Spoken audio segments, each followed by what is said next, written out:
संगत जी, आपका हमारे चैनल में स्वागत है। वीडियो शुरू करने से पहले एक विनती है, हमारे चैनल रूहानी मार्ग को जरूर सब्सक्राइब कर लीजिए और वीडियो को लाइक करना मत भूलिएगा। कमेंट में राधा स्वामी जी जरूर लिख दीजिए और अपने शहर का नाम जरूर लिखें। संगत जी, बीते कुछ महीनों से बाबा जी संगत से बहुत दूर होते जा रहे हैं। संगत जी, क्या बाबा जी अब सच में दर्शन नहीं देंगे? क्या बाबा जी की कही बात अब सच साबित हो रही है? आज हम आपको पूरी घटना विस्तार से बताएंगे। बाबा जी ने जो उस दिन सिकंदरपुर में कहा था, क्या वो सच होने वाला है या सच हो गया है? बाबा जी ने सिकंदरपुर में एक बार बड़ी गहरी बात कही थी। जी, उस समय उनके शब्द सुनकर संगत की आंखें नम हो गई थी, क्योंकि लोग उस बात को दूसरे ढंग से ले बैठे थे। बाबा जी का अंदाज, उनका लहजा, सब कुछ बहुत भावुक था।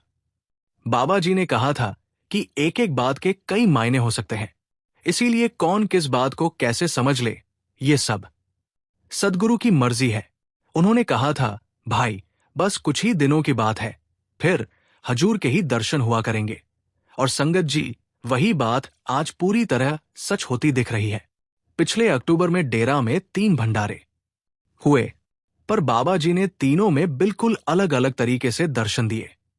एक में कार दर्शन, एक में प्रश्न उत्तर और एक में सत्संग। हर बार अलग भूमिका में बाबा जी स्टेज पर आए, जबकि उस दौरान बाबा जी डेरे में ही थे। फिर भी बाबा जी संगत के सामने भंडारे में सिर्फ 3 दिन ही सामने आए। बाबा जी ने अधिकतर जगह हजूर जी को ही आगे कर दिया और खुद पीछे हट गए। उन्होंने खुद के लिए जैसे बहुत छोटी सी जगह रख ली। और ये वही बात थी जो उन्होंने पहले ही कह दी थी कि आने वाले समय में हजूर जी ही दर्शन दिया करेंगे, और सचमुच ऐसा ही हुआ जी। इसके बाद बाबा जी नागपुर भंडारे पर भी नहीं गए, जबकि बाबा जी भंडारे से एक दिन पहले दिल्ली पहुंच चुके थे। जी यानी सिंगापुर से लौट आए थे, लेकिन फिर भी नागपुर नहीं गए। अब दिल्ली का कार्यक्रम है, उसमें जाते हैं या नहीं है, ये भी बाबा जी की अपनी मौज पर निर्भर करता है। मालिक की मर्जी, उसकी दया, उसकी रहमत का किसी को ये नहीं पता चलता कि कब किस रूप में बरस जाए। जो कुछ भी होता है उसी की इच्छा के अनुसार होता है। संगत जी, ऊना वाले दर्शनों के दिन की बात है, जब बाबा जी उसी दिन दर्शन देने के बाद एक शादी में गए थे। तो हम संगत ने वहां कोई मर्यादा ही नहीं रखी। जहां बाबा जी बैठे थे उसी के बिल्कुल सामने संगत की भीड़ जाकर जमा हो गई।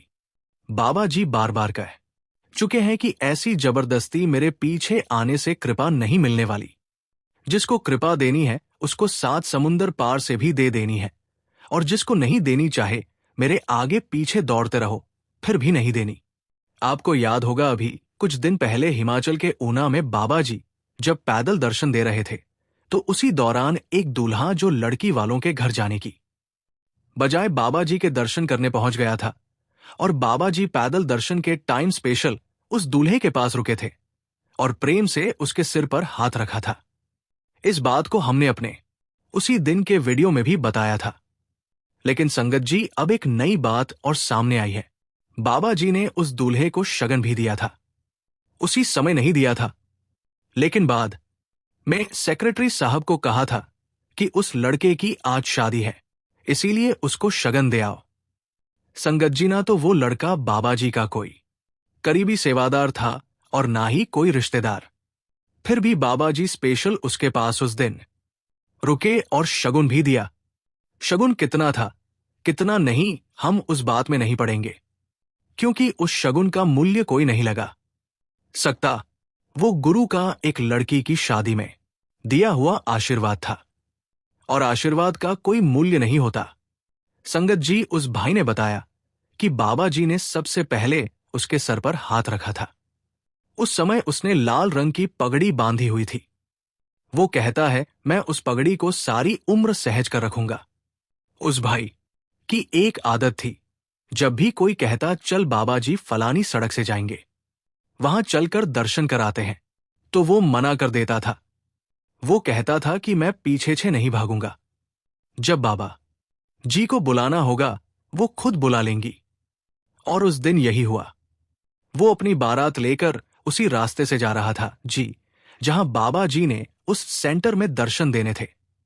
और बाबा जी ने ना सिर्फ उसको दर्शन दिए बल्कि सारी संगत के बीच में से उसके पास रुके, उससे बात की, आशीर्वाद दिया, बाद में शगुन भी भिजवाया। सच में उस भाई के तो भाग ही खुल गए। अब हम आपको वो बात बताते हैं जब बाबा जी अचानक दिल्ली आए। संगत जी, सचमुच बाबा जी ने एक ही दिन में ऐसा कमाल कर दिया कि हर कोई हैरान रह गया। इतनी तेजी से काम हुआ कि दिल्ली में तो एक तरह से हलचल ही मच गई। कई सेवादारों को तत्काल संदेश भेजकर दिल्ली भाटी सेंटर बुला लिया गया। एक और बाबा जी ने बड़ी कृपा बरसाई, तो दूसरी और दिल्ली के सेवादार चिंतित होकर इकट्ठे हो गए। आज हम आपको पूरी घटना विस्तार से बताएंगे। जब बाबा जी सिंगापुर से वापस इंडिया लौटे और अगले ही दिन बाबा जी इटली चले गए। हालांकि बाबा जी का इटली प्लान तो पहले से ही तय था, लेकिन बाबा जी इस बार संगत से नाराज होकर गए हैं। यहां तक कि दिल्ली के भाटी में तो कई सेवादारों के बैच तक वापस ले लिए गए हैं। दिल्ली भाटी में जो कुछ हुआ और बाबा जी ने सिंगापुर से लौटने के बाद एक ही दिन में कहां कहां दर्शन दिए, आपको सब कुछ विस्तार से बताने जा रहे हैं। और किस लिए बाबा जी नाराज हो गए और कैसे बाबा जी की साइलेंट सिक्योरिटी ने उन सेवादारों की पहचान की जिन्होंने नियमों को तोड़ा था, सब कुछ बताएंगे। संगत जी, सच कहें तो बाबा जी ने सिर्फ एक ही दिन में कुछ ऐसा कर दिखाया कि दिल्ली के भाटी में हलचल मच गई। काम इतनी तेजी से आगे बढ़ा कि कई सेवादारों को तुरंत संदेश भेजकर दिल्ली भाटी सेंटर बुलाया गया। एक तरफ बाबा जी की कृपा की हुई और दूसरी ओर सेवक जन चिंता में इकट्ठे होने लगे कि आखिर अचानक ऐसा क्या हो गया। कुछ सेवादारों को भाटी सेंटर में बुलाया और उनके सेवा बैच लेकर उन्हें घर वापस भेज दिया। आज हम आपको पूरी घटना का क्रमवार हाल बताएंगे। कैसे इतने बड़े हालातों के बीच भी सेवादार डटकर खड़े रहे, किस तरह हिम्मत नहीं छोड़ी और कैसे सब कुछ शांति से संभाल लिया गया। अचानक ही बाबा जी ने एक फैसला किया और उसी शाम विदेश के लिए निकल पड़े। देश की सीमा पार करते हुए वे सीधे आगे बढ़ गए और हुजूर जी ने कल क्या विशेष किया वह भी आगे आपसे साझा करेंगे। आज बहुत कुछ ऐसा बताने वाले हैं कि आप भी सुनकर चकित रह जाएंगे। आप सबको पता ही होगा कि रविवार 16 नवंबर को बाबा जी का पटियाला में कार्यक्रम था। बाबा जी पटियाला पहुंचे। वहां बाबा जी किसी निजी काम से गए थे और पटियाला के रूहानी सेंटर में बाबा जी ने दर्शन दिए और वहां से सीधे चंडीगढ़ रवाना हो गए।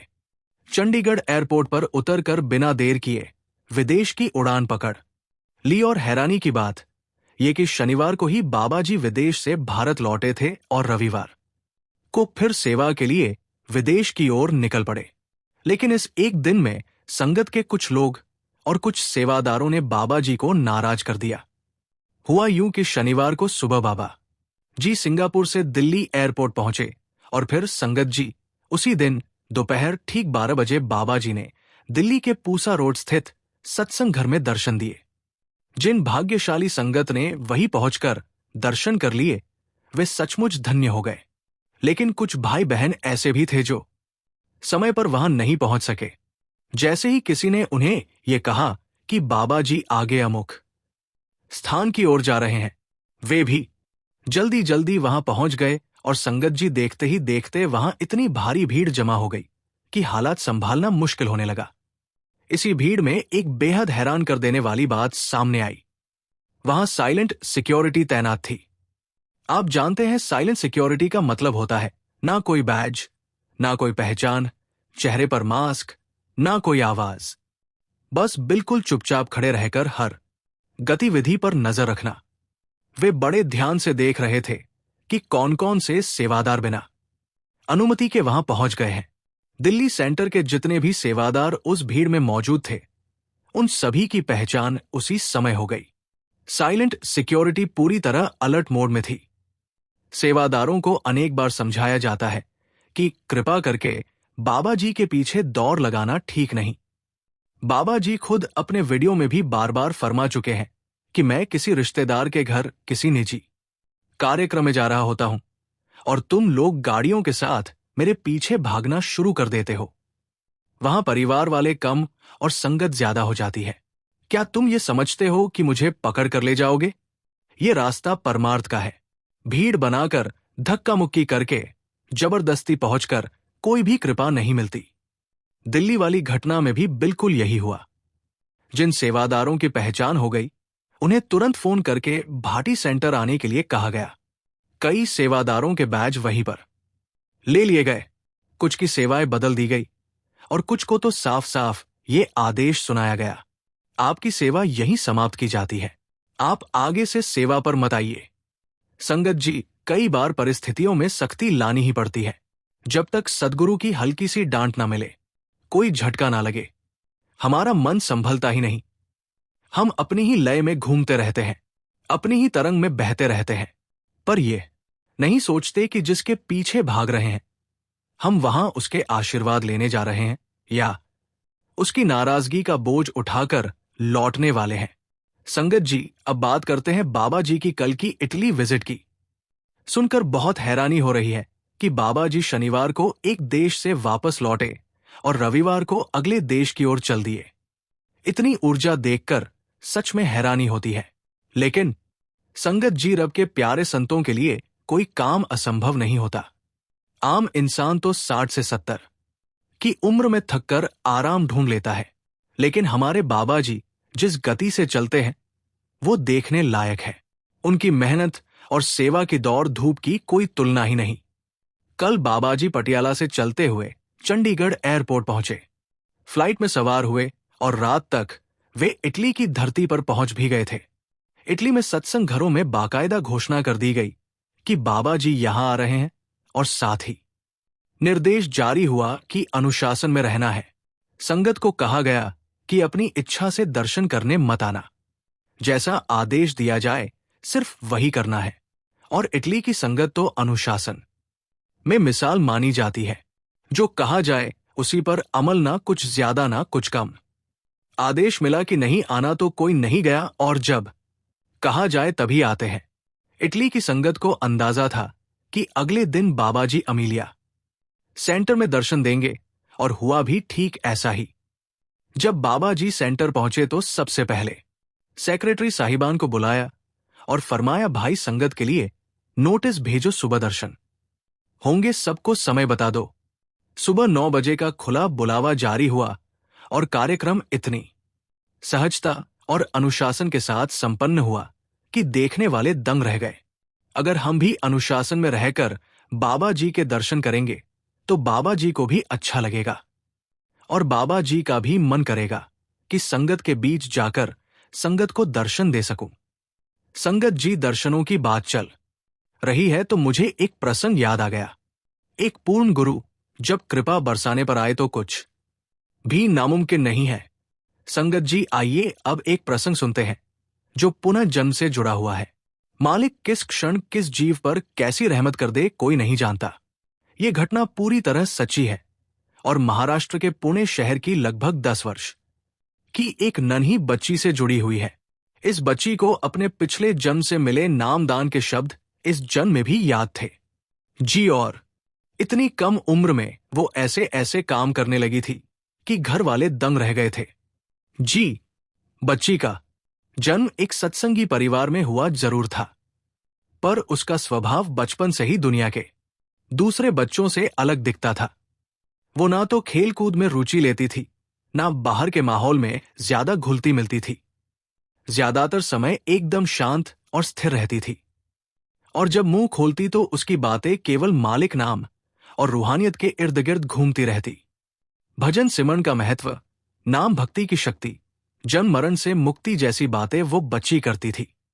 जी, एक 10 साल की बच्ची के मुंह से ये सब सुनकर घर वाले अक्सर सोचने लगते कि ये ज्ञान इसे आया कहां से, क्योंकि आमतौर पर इस उम्र के बच्चे तो खिलौनों, कार्टून, शरारतों और खेल में खोए रहते हैं। रूहानियत जैसी गहरी बातों से तो उनको दूर दूर तक कोई लेना देना ही नहीं होता। लेकिन ये बच्ची जैसे किसी अदृश्य प्रेरणा से भरी हुई थी। अब धीरे धीरे माता पिता के दिल में चिंता घर करने लगी। वे सोचते, आखिर इस नन्ही उम्र में इसे मालिक और नाम के बारे में इतनी गहराई से कैसे पता, कौन इसे समझा रहा है, जब घर में माता पिता भजन सिमरन के लिए बैठते तो ये छोटी बच्ची भी बिना कुछ कहे उनके पास आकर ध्यान में बैठ जाती। कई बार तो घर वालों ने इसे आधी रात को भी ध्यान लगाते हुए देखा था, और ये दृश्य पहली बार देखकर उनके तो जैसे होश ही उड़ गए और वो उस पूरी रात सो नहीं सके थे। अब जिस उम्र में बच्चों को ये तक समझ नहीं होती कि ध्यान क्या है, और वो बच्ची आधी रात को ध्यान मगन बैठी है, ये अपने आप में एक अनोखी घटना थी। जी, घरवाले जितना देखते उतना ही चकित रह जाते। वो अपने माता पिता को समझाती मालिक के नाम में बहुत ताकत है।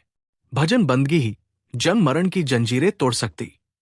अगर नाम की कमाई नहीं की तो फिर बार बार इस दुनिया में लौटकर आना पड़ेगा। अब उसकी ये बातें सुनकर परिवार वाले भीतर डर भी जाते थे कि उनकी सिर्फ 10 साल की बच्ची को ये सब कौन सिखा रहा है, ये जानकारियां उसे कैसे मिल रही है। धीरे धीरे घरवालों ने डर के मारे उसे ऐसी बातें करने से भी रोकना शुरू कर दिया, क्योंकि उन्हें लगता था कि अगर लोगों को पता चल गया तो भीड़ घर तक ना आ जाए। इसीलिए वे उसके अनुभवों को, उसकी बातों को दबाने लगे थे। लेकिन जैसा कि हर सत्संगी जानता है, जब घर में कुछ असाधारण होता है तो वो बात कहीं ना कहीं संगत तक तो पहुंच ही जाती है। एक दिन उसकी माता ने इस बात को एक कमाई वाली बीवी के सामने रख दिया। जी, अब बच्ची की मम्मी ने बच्ची के व्यवहार, उसकी बातों और उसके ज्ञान की चर्चा करते हुए कमाई वाली बीवी जी से पूछा कि बीवी जी, ये सब आखिर हो क्या रहा है। तो वो अनुभव बीवी मुस्कुराई और कहने लगी कि बच्चे को ये ज्ञान इस जन्म में नहीं आया है, ये तो इसके पिछले जन्म का भजन सिमर है। इसकी पुरानी कमाई इसके साथ आई है। माली की कृपा ऐसी ही नहीं होती। उसे एक और मौका मिला है कि वो इस जन्म में भी भजन बंदगी करके अपनी यात्रा पूरी कर सके। उस कमाई वाली बीवी ने आगे समझाया कि अक्सर ऐसा होता है कि किसी जीव की भजन बंदगी पूरी होने से पहले ही उसकी सांसें खत्म हो जाती। उस अधूरी साधना की वजह से मालिक उसे फिर से जन्म देता है, और जन्म भी कहीं साधारण घर में नहीं बल्कि ऐसे सत्संगी परिवार में जहां पहले से ही नाम, भजन और रूहानियत का वातावरण हो, ताकि जीव अपनी पिछली अधूरी कमाई को इस जन्म में आगे बढ़ा सके। लेकिन आपकी बच्ची दूसरों से अलग है, क्योंकि अगर वो भजन बंदगी में बैठ जाती है तो इसका मतलब साफ है कि पिछले जन्म में मिला हुआ नाम उसको आज भी इस जन्म में भी याद है, और ऐसा मैंने खुद भी पहली बार देखा है। सद्गुरु की इस बच्ची पर अपार कृपा है। आपकी बच्ची बहुत भाग्यशाली। अब ये बातें सुनकर बच्ची के माँ बाप जहां एक तरफ खुश हो रहे थे, वहीं दूसरी तरफ चिंता में भी थे, क्योंकि ये एक असाधारण बात तो थी नहीं, और ऐसा होने पर कोई भी माँ बाप चिंता में पड़ जाएंगे। अब धीरे धीरे जैसे जैसे वो बच्ची बड़ी होती गई, उसकी समझ और अधिक गहरी होती चली गई। अब उसे खुद भी ये एहसास होने लगा कि वो पहले भी एक जन्म ले चुकी है, और उस जन्म में उसे नाम भी प्राप्त हुआ था, और वही पुरानी कमाई आज भी उसके साथ जुड़ी हुई है। धीरे धीरे घर वालों को ये समझ आने लगी कि इस बच्ची के भीतर जो रूहानियत बोलती है वो किसी साधारण समझ की बात नहीं है। इसी कारण एक दिन उसके माता पिता ने सोचा कि क्यों ना उस कमाई वाली बीवी जी, जो लंबे समय से भजन सिमरन में गहरे से जुड़ी थी, उन्हें घर बुलाया जाए ताकि उनसे कुछ मार्गदर्शन मिल सके। ऐसे ही कुछ साल बीत गए, और एक दिन जब वो कमाई वाली बीवी इनके घर आई तो बच्ची की उम्र 12 साल हो चुकी थी। बीवी जी ने प्रेम से उससे कुछ सवाल पूछे, और उन सवालों के जवाब में भी बच्ची ने जो बातें बताई उन्हें सुनकर ना केवल माता पिता अवाक रह गए, बल्कि खुद वो अनुभवी बीवी जी भी हैरान रह गई।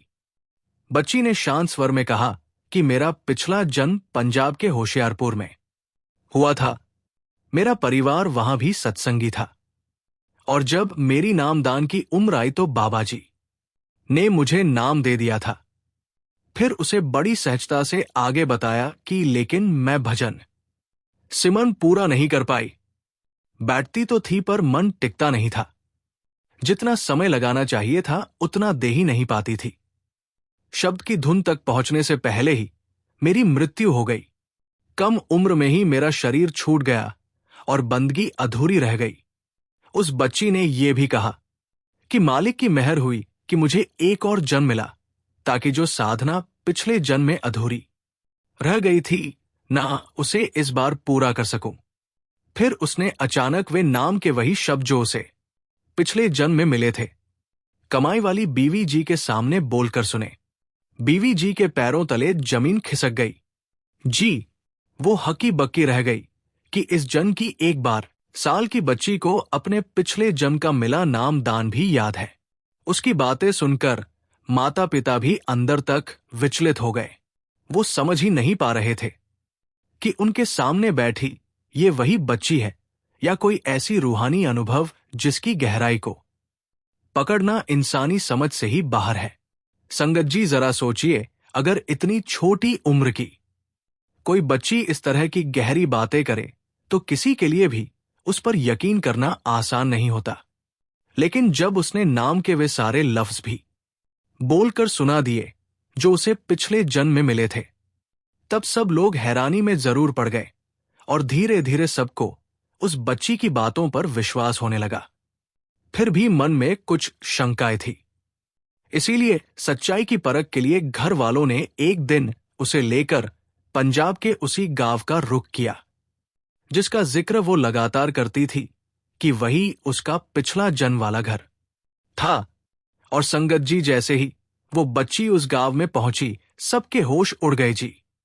वो बिना रुके हर मोड़, हर गली, हर रास्ते को पहचानने लगी। सीधे उस घर के पास पहुंची जहां वो कहती थी कि वो पहले रहती थी। और इतना ही नहीं, उसने अपने पिछले जन्म के रिश्तेदारों को भी पहचान लिया। घरवाले तो क्या, वहां मौजूद हर व्यक्ति हैरान रह गया। जो कुछ उस बच्ची ने महीनों से कहा था वो सब सच साबित हो गया। सबके मन में यही सवाल उमड़ने लगा कि मालिक किस पर कब कौन सी कृपा कर दे, इसका अंदाजा भी इंसान नहीं लगा सकता। अब उस कमाई वाली बीवी जी ने तब माता पिता को समझाया, ये ठीक है कि इसे पिछले जन्म में मिला नाम आज भी याद है, पर जैसे ही नामदान की उम्र में पहुंचे, इसे दोबारा नाम दिलवा देना, ताकि इसके आध्यात्मिक मार्ग में कोई भी बाधा ना आए। साध संगत जी, जो जीव सच्चे मन से इस रूहानी राह पर चलना शुरू कर देते हैं, मालिक उसका हाथ कभी नहीं छोड़ते। अक्सर संत महापुरुष फरमाते हैं, जीव मालिक की ओर एक कदम बढ़ाए तो मालिक उसकी ओर 1000 कदम बढ़ा देता है। नाम की कमाई ऐसी पूंजी है जिसे ना कोई छीन सकता है, ना कोई चुरा सकता है और ना कोई खत्म कर सकता है। जी, हम सब भजन सिमरन में बैठते तो हैं, लेकिन ज्यादातर पूरी एकाग्रता या पूरा समय नहीं दे पाते जी। और जब मृत्यु आ जाती है तो हमारी अधूरी साधना वही की वही रह जाती है जी। इसीलिए मालिक दया करके हमें एक और जन्म का मौका देता है, ताकि हम उस पिछली अधूरी बंदगी को फिर से पूरा कर सके। लेकिन जरूरी नहीं कि हम भी उतने ही भाग्यशाली हो कि हमें अगला जन्म किसी सत्संगी परिवार में ही मिल जाए। हजूर महाराज जी अक्सर कहा करते थे कि हम नहीं जानते अगला जन्म कहाँ होगा, और हो सकता है मालिक अगला जन्म किसी ऐसी जगह दे दे जहां भूले भटके भी मालिक का नाम ना लिया जाता हो। इसीलिए अभी हमें मौका मिला हुआ है और इस मौके का फायदा अभी उठा लेंगे तो समझदारी होगी। आगे क्या होगा कोई नहीं जानता। इसी के साथ संगत जी, हम आपसे इजाजत लेते हैं। कल फिर मिलते हैं नए सवाल, जवाब और साखी के साथ। अगर ये वीडियो आपके दिल को छू गई हो तो इसे लाइक करें। आप जी से विनती है, कमेंट में राधा स्वामी और अपने शहर का नाम जरूर लिखें। राधा स्वामी जी।